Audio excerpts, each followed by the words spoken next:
hit, ha, ho, ha, ho, ho. Yeah. Yeah. Hello there, CriterioNate here. Number 312, Masahiro Shinoda Samurai Spy. Part 3 of our Rebel Samurai set. 1965, 100 minutes, black and white, Moral Japanese, blah, blah, blah. I don't have much to say about this one because honestly I had no clue what was going on. Well, I did. And there were certain parts of the story, once I figured out what was going on, it took me so long, and this was a tricky one. Definitely requires a rewatch, but it works in the sense that I can't really give you any spoilers outside of the basic plot. The basic plot being this spy named Suzuki Sarutobi, who's like kind of thrown into the middle of this kind of war, kind of ongoing war, when this other spy, who's Tatewaki Koriyami, defects from his clan and goes to another clan, and he's looking for him, and they find out, and there's there's some murder, some mystery, a little bit of spoiler. There's some murders, some mysteries, and Satsuki is blamed for some of them, and he has to clear his name, and all that good stuff. I'll probably put some spoilers in the thing just because. But anyway, this is Shinoda. Was this our first? No, this is not our first Shinoda movie. I think our first had to be. Isn't that Double Suicide? I can't remember.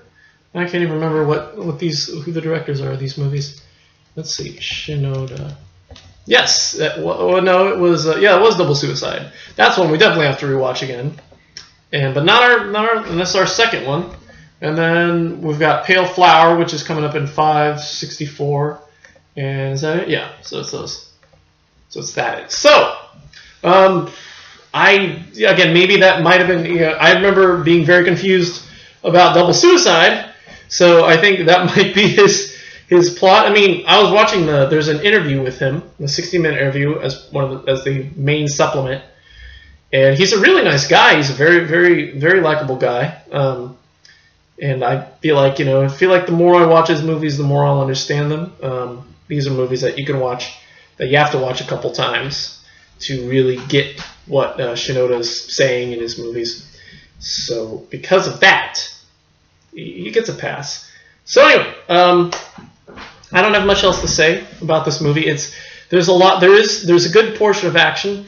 There's a lot of different stylistic things that we didn't really see. We haven't seen that Gosha did or Kobayashi did. There's a lot of like stylistic things like slow motion, like random slow motion bits, fast forwarding. Well, not really fast forwarding, but like cutting ahead, like kind of dreamscaping, like we see samurai running when they aren't actually running.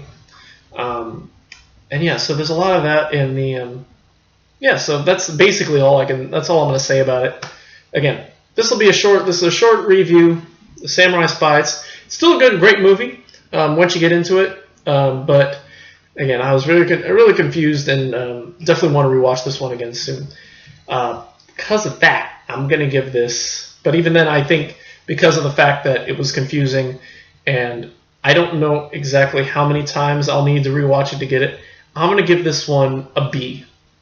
It's not as good as the other ones we've seen in the set, but it's still a good movie. It's still a really, really good movie. It'll keep your attention all throughout, and even if you lose track, it'll still you'll get right back on it. You'll pick up. And so anyway, Samurai Spy, B, cool movie. Again, supplements, 60-minute interview with the director, the gallery of the characters, which didn't help me any either. I went through them and was like, okay, yeah, I kind of remember that guy. I kind of remember that person, So anyway, but still, Samurai Spy, a fine addition to this Rebel Samurai set. Cool stuff. All right, so that's it for me today. Tomorrow we got that final piece of the Rebel Samurai set, my favorite title, Kill. And And guess what, guys? Guess what? Oh my gosh, guess what? Guess what happened? Guess what happened? Oh no. Come on, wait. Guess what happened? Guess what we got? We got the Samurai! I was trying to get this label off so I could show you the cover, but I can't seem to get the label off because... alright. I'll mess with it later. Yeah, we got the Samurai at last, finally. It's finally here. Look at it. That's the cover. That's the cover of the booklet. That's the disc. Sunday, we are getting to the Samurai. And then, which means Monday, well, probably Monday. Monday, we may not have a review on Monday because I've got a doctor's appointment that day. If we do, it'll be Pickpocket. And then after that, I got Shoot the Piano Player, which is here. And then I'm still waiting on Rand and Tales of Hoffman to ship. I'm hoping they come soon because they're out of print.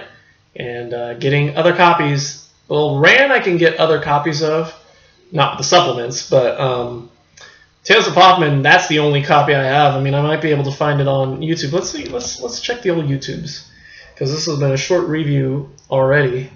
Let's see. Maybe I can take a look and see if Tales of Hoffman, 2 N's. Tales of Hoffman with 2 N's. Powell. See, I'm not the only one who's looked that up. Nope, nothing. Looks like trailers and some other stuff. So anyway, well, we'll have to dig a little deeper on for that one. Oh well, maybe we'll have to move on. I really don't want to pick it up. I mean, Powell and Pressburger are cool and all that, but it's just, I don't know. I highly doubt it'd be worth $90 to pick up. So anyway, so that's it for today, tonight. Thank you for watching. Don't defect to other clans. I don't know. And don't murder people. That's the easiest one. All right, that's it for me. Thank you for watching, and we'll see you tomorrow for our final Rebel Samurai movie, Kill! And until then, goodbye.